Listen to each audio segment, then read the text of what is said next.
যেই ব্যক্তি এই দোয়াটা মাত্র 3 বার পড়বে 10,000 রাকাত তাহাজ্জুদ নামাজ পড়া সওয়াব ওই ব্যক্তির আমল নামার মধ্যে আল্লাহ তাআলা দিয়ে দিবেন। সুবহানাল্লাহ। প্রিয় দর্শক, অবশ্যই সহি শুদ্ধভাবে যদি আপনি রাত্রি বেলায় এই দোয়াটা মাত্র 3 বার যদি পড়েন, দুনিয়ার সমস্ত বিপদ দূর হয়ে যাবে, ঋণ পরিশোধ হবে এবং 10,000 রাকাত তাহাজ্জুদ নামাজ পড়া সওয়াব রব্বুল আলামিন তিনি আপনার আমল নামার মধ্যে দিয়ে দিবেন।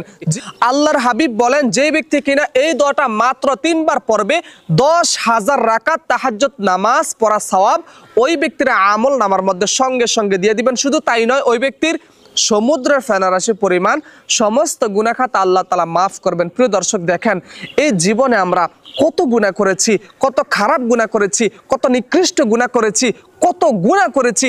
গুনাহ করতে করতে এই কলবটাকে আমরা নষ্ট করে ফেলেছি। আর যে ব্যক্তি কিনা এই তাহাজ্জুদ নামাজ পড়বে, এই আমলগুলো করবে, আল্লাহ তাআলা ওই বান্দার প্রিয় বান্দা হয়ে যাবেন, আল্লাহ তাআলার প্রিয় বান্দা হয়ে যাবেন। আল্লাহ তাআলা ওই বান্দাকে ভালোবাসবেন, দুনিয়ার সমস্ত বিপদ থেকে ওই বান্দাকে হেফাজত করবেন। প্রিয় দর্শক, সারা রাত্র ধরে নামাজ পড়লে, নফল ইবাদত করলে যত সওয়াব পাইতেন, এই আমল করলে, এই আমল যদি আপনি করতে পারেন তত সওয়াব আল্লাহ তাআলা আপনার আমল নামার মধ্যে দিয়ে দিবেন। প্রিয় ভাই আমার দেখেন, প্রিয় বোন আমার দেখেন, এই জীবনে আমরা এই চক্ষু দ্বারা কত গুনাহ করেছি।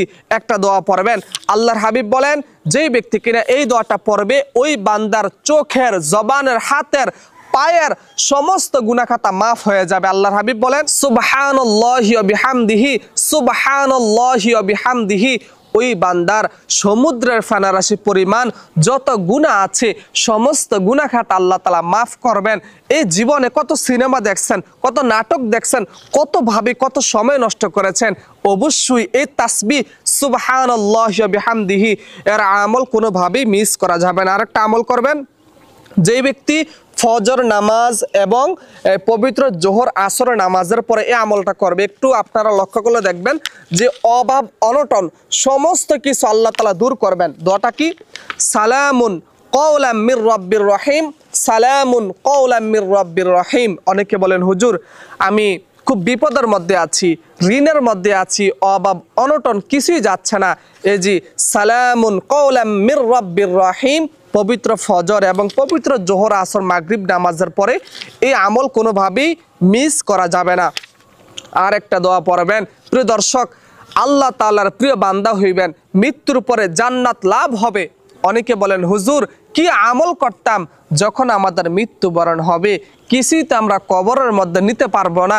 স্পেশাল একটা আমলের কথা বলে দেন, যে আমলটা করলে আল্লাহ তাআলা আমাদেরকে ভালোবাসবেন, আল্লাহ তাআলার প্রিয় বান্দা হইতে পারবো। আমলটা কি? রাদিতু বিল্লাহি রাব্বান ওয়া বিল ইসলামি দীনান ওয়া বিমুহাম্মদ সাল্লাল্লাহু আলাইহি ওয়াসাল্লাম নাবিয়্যা ওয়া রাসূলা। আল্লাহর হাবিব বলেন, যেই ব্যক্তি কিনা এই দোয়াটা পড়বে আল্লাহ তাআলা ওই বান্দাকে মৃত্যুর পরে জান্নাতের উঁচু মাকাম দান করবেন। সুবহানাল্লাহ। তারপরে আরো কিছু আমল আছে দর্শক। অবশ্যই রাত্রে বেলায় যখন আপনি পবিত্র এশারের নামাজ পড়বেন, যেটা মূল আমল সেটা আমি একটু বলি। যখন আমরা পবিত্র এশারের নামাজ পড়ব, আল্লাহর হাবিব বলেন, যেই ব্যক্তি কিনা পবিত্র এশারের নামাজ পড়বে মধ্যরাত্র পর্যন্ত নফল ইবাদত করলে যত সওয়াব হবে সমস্ত সওয়াব আল্লাহ তাআলা ওই বান্দার আমল নামার মধ্যে তিনি লিপিবদ্ধ করে দিবেন। আর যে ব্যক্তি পবিত্র ফজরের নামাজ পড়বে, জামাতের সাথে ফজরের নামাজ পড়বে, আর আমার মা বোনেরা ফজরের নামাজ পড়বে, সারা রাত্র ধরে নফল ইবাদত করলে, তাহাজ্জুদ নামাজ পড়লে, নফল বন্দেগী করলে যত সওয়াব হইতো আল্লাহ তাআলা ওই বান্দার আমল নামার মধ্যে তত সওয়াব দিয়ে দিবেন। তবে তবে তবে এই ফজরের নামাজ মনোযোগের সহিত পড়তে হবে। যখন আপনি মনোযোগ দিয়ে দিলটা লাগায়া দিয়া নামাজ পড়বেন, আল্লাহ তাআলা আপনার উপর খুশি হয়ে যাবে। দেখছুনি আমার বান্দা কত সুন্দর করে নামাজ পড়ে, মৃত্যুকে সামনে রেখে যে আমার এইটাই ফজরের নামাজ, আমার জীবনের শ্রেষ্ঠ নামাজ। যখন আপনি এটা মনে করে নামাজ পড়বেন, দেখবেন নামাজের মধ্যে দুনিয়ার শয়তানি আর মনের মধ্যে আসবে না। দেখবেন নামাজটা আপনার খুব ধীরস্থিরভাবে পড়লে খুব সুন্দর হবে। এবং আল্লাহর কাছে দোয়া করবেন, দেখবেন আল্লাহ তাআলা আপনার উপরে খুশি হয়ে যাবেন। এবং জীবনে একবার হইল তাহাজ্জুদ নামাজ পড়বেন। জীবনে অনেক গুনাহ করেছেন, অনেক সময় নষ্ট করেছেন, জীবন ধরে শুধু গুনাহ করেছেন, জীবনে যত কিছু করেছেন, মাত্র একবার এই তাহাজ্জুদের নামাজ যদি আপনি পড়তে পারেন, আল্লাহ তাআলা আপনার খুব কাছে চলে আসবে। হাদিসের মধ্যে পাওয়া যায়, যেই ব্যক্তি কিনা তাহাজ্জুদ নামাজ পড়বে, আল্লাহ তাআলা প্রথম আসমানে আইসা বান্দাকে বলেন যে বান্দা তোর কি লাগবে, আমার কাছে আমার কাছে বল তোর কি লাগবে, আমি আল্লাহ তোকে তাই দিয়া দেবো। কি লাগবো আমার কাছে আমি তোকে তাই দিব। তোর রিজিক লাগবো, টাকা পয়সা লাগবে, আমার কাছে বল, আমি তোকে দিয়া দিব। সুবহানাল্লাহ, সুবহানাল্লাহ। তারপরে আরেকটা আমল করবেন যে হুজুর আমার জিনে ধরে বা বিভিন্ন দুনিয়ার অনিষ্টতা থেকে আমি হেফাজত হওয়ার জন্য কোন আমল করব? সূরাতুল কাফিরুন, সূরাতুল ইখলাস, সূরাতুল ফালাক, সূরাতুল নাস, এই 4টা কুল আপনি পড়বেন। দুনিয়ার কোনো জিন শয়তান, মানব শয়তান কোনো কিছুই আপনার কোনো ক্ষতি করতে পারবে না ইনশাআল্লাহ। তারপরে দুশ্মন, আয় হায় রে, আমার এই দেশের মধ্যে আজকে দুশ্মন বেড়ে গেছে। আমার পাড়া প্রতিবেশী দুশ্মনী করে আমাদেরকে ক্ষতি করার জন্য পিছে লাইগা গেছে। একটা আমল করবেন, লা ইলাহা ইল্লা আনতা সুবহানাকা ইন্নী কুনতু মিনাজ জালিমিন। প্রিয় দর্শক, এই বইটা কিনবেন, হিসনে হাসিন। এই দোয়াটা অত্যন্ত গুরুত্বপূর্ণ একটা কিতাব, অনেক আমলের বই আছে, এটার মধ্যে পড়বেন, অনেক আমল আছে, বিভিন্ন দোয়া আছে, এটা পড়বেন। তারপরে আরেকটা আমল করবেন, আল্লাহর হাবিব বলেন যেই ব্যক্তি কিনা এই দুরূদ শরীফটা পড়বে 80 বছরের সমস্ত গুনাহ খাতা মাফ করবেন, নিষ্পাপ করে দিবেন। দোয়াটা কি?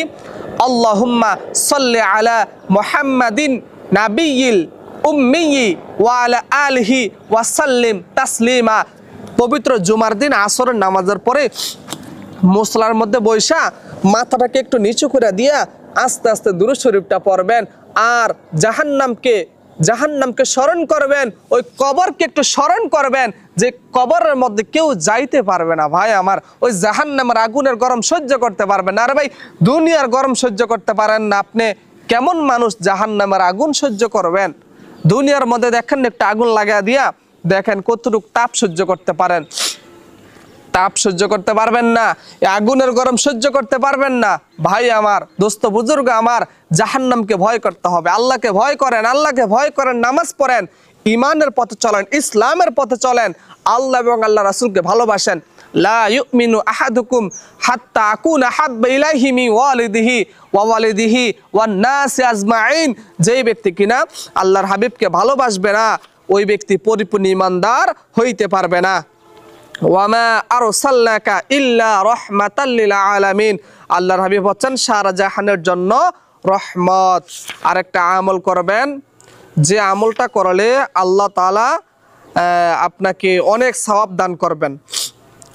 দোয়াটা কি? যে এই দেখেন, ঈমানের সাথে মৃত্যু বরণ করার আমল। দেখছেন, আমি জানি না, ভিডিওটা একটু জুম করে দেখতে পারবেন যে ঈমানের সাথে মৃত্যু বরণ করার আমল। যে ব্যক্তি ঈমান নিয়ে মৃত্যু বরণ করবে, ওই ব্যক্তি কিন্তু এমনি জান্নাতে। দোয়াটা কি? রব্বানা লা তুজিগ কুলুবানা বাদা ইয হাদাইতানা ওয়া হাব লানা মিন লাদুনকা রাহমাতান ইন্নাকা আনতাল ওয়াহ্হাব। যে ব্যক্তি কিনা এই দোয়াটা পড়বে, আল্লাহর হাবিব বলেন ওই ব্যক্তি ঈমানের সহিত মৃত্যুবরণ করবে। আর যেই ব্যক্তি ঈমান নিয়ে মৃত্যুবরণ করবে, ওই ব্যক্তি বিনা হিসাবে জান্নাতের মধ্যে চলে যাবে। আরেকটা দোয়া পড়বেন, এই দোয়াটা কি? যে আল্লাহর হাবিবকে স্বপ্ন দেখার আমল। আল্লাহু আকবার।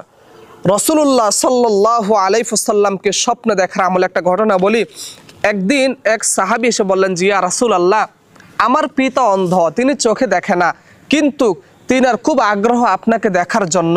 তখন আল্লাহর হাবিব বললেন, তোমার পিতাকে গিয়ে বলবা সাল্লাল্লাহু আলাইহি ওয়াসাল্লাম, সাল্লাল্লাহু আলাইহি ওয়াসাল্লাম, যেই ব্যক্তি কিনে দুরূদ শরীফ পড়বে, আমি হাবিব তার সাথে আমি দেখা করব, স্বপ্ন যোগে দিদার লাভ করব।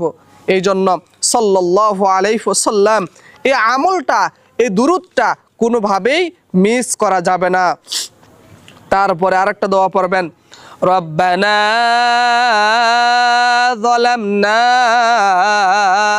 আনফুসানা ওয়া ইল্লাম তাগফির লানা ওয়া তারহামনা লানাকুনান্না মিনাল খাসিরিন।